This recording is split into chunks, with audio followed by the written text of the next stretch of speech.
Who is the real villain in K-pop Demon Hunters? The demons in Guima, their Demon King, are the obvious choice, but they're not really all that impressive. If anything, they fall secondary to the true conflict that our characters face.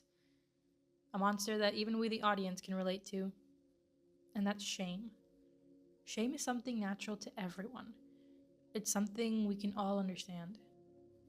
In this video, I'll be breaking down exactly how shame is seen and handled through Rumi and Jinu, and what they can teach us about ourselves.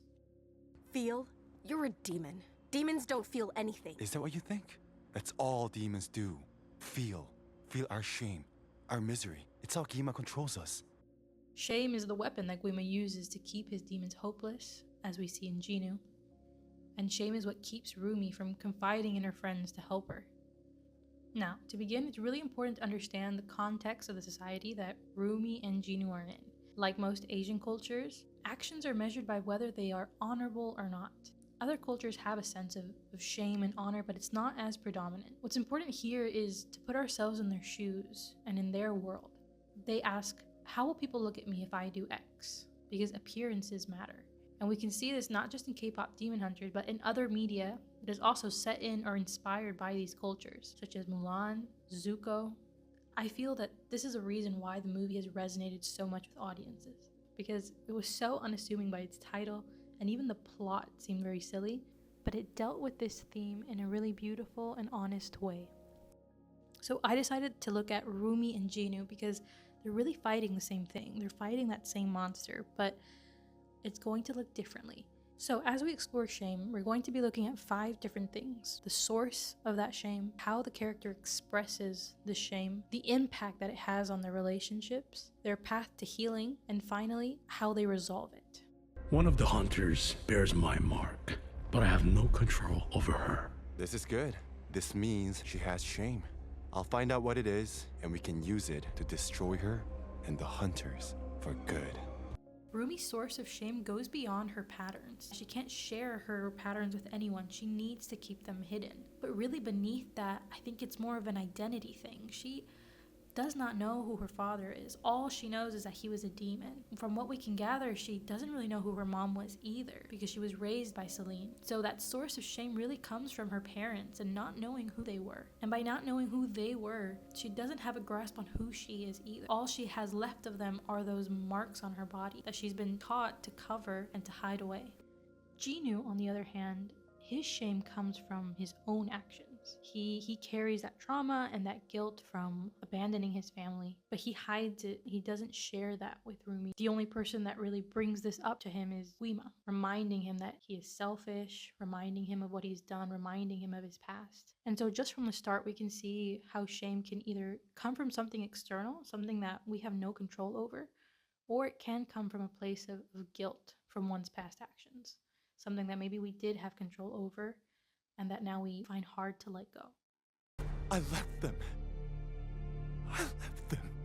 But that's not all you are. This is just your demon talking. You have to fight it! That's not how it works! Yes, it is! Listen to yourself. Is it working? Okay, so we've covered how the source of the shame can be really different. Now let's talk about how they show or cope with their shame. Rumi tries to overcompensate. She overachieves. She seeks perfection. She denies that anything is wrong. But the most important thing here is that she isolates herself. Not only that, but when she can no longer hide her patterns, when everything comes to the light, she reacts in rage. She's angry, and she finds herself completely alone. What we see in Jinu is a little bit different. We do see some isolation, but what we really see is anger. When he reveals the truth to Rumi about what he did, there is anger and there's defensiveness there. His shame is very, very clear that he's been angry underneath it. How these characters deal with their shame impacts their relationships, which leads us to the next thing. It's very common when one feels shame to push others away, to struggle with intimacy, or to trust others. And that's exactly what we see in both of them. Yes, Rumi pushes away Mira and Zoe. She hides who she is because she doesn't believe that they'll accept her. She doesn't believe that they'll understand. When Jinu finds out her secret, she feels that she can be herself. She can talk to him, that he might understand her.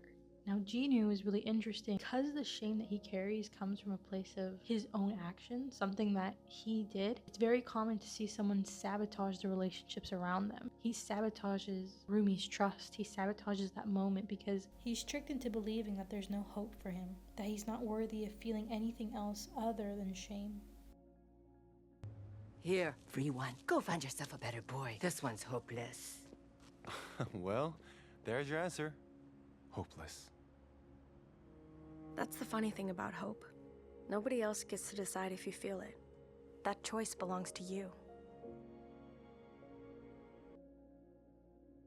Now, in these situations, when these characters, they feel trapped in their shame, they feel like they can't fix what's wrong, the way they confront it is really interesting. They can either decide to avoid it, which is what we see Jinu do. He goes on stage, he sings his song, he loses hope. Or what we see in Rumi, she accepts her past, she accepts those patterns, and she becomes vulnerable. And in that act of becoming vulnerable, we see her grow, we see her heal, we see her patterns take a new color. And it's really thanks to Rumi that Jinu can see her come out from the darkness, come out from that shadow, come out from that shame, and sing about growth and healing is what inspired Jinu to ultimately sacrifice himself for her, and in that, take his last stance against Guima.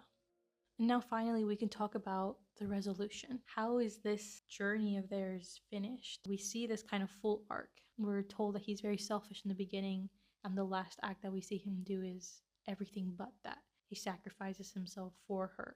And Rumi is finally able to let go of that burden, to leave the shame behind and become somebody new. Now, my favorite thing about movies is that they don't just have to stay on the screen. Remember, life resembles art, so art resembles life. And what these characters have gone through, even in the make-believe, we'll find something that we can resonate with, something that we can take away with us and bring to this real world. Like I mentioned in the beginning, shame is something that we all feel. And just like we kind of went through in this breakdown, it can present itself in many different ways. But the important part is the process of being able to recognize the source of that shame, recognize the impact that it has, how do I cope with it, and can I get on that path to healing? Those are the important things that I love to take from these movies. And often we might find ourselves thinking we're the main character, which is honestly what movies are for. But sometimes I also think, what if I were Mira and Zoe? What if I had a friend who was going through something like that? What if I had a friend who was carrying this burden so quietly? What would I have done differently? What could I have done, knowing what I know now? This is why I love that last song at the end. I think it's one of the best songs, because ultimately what shame fears the most is being exposed.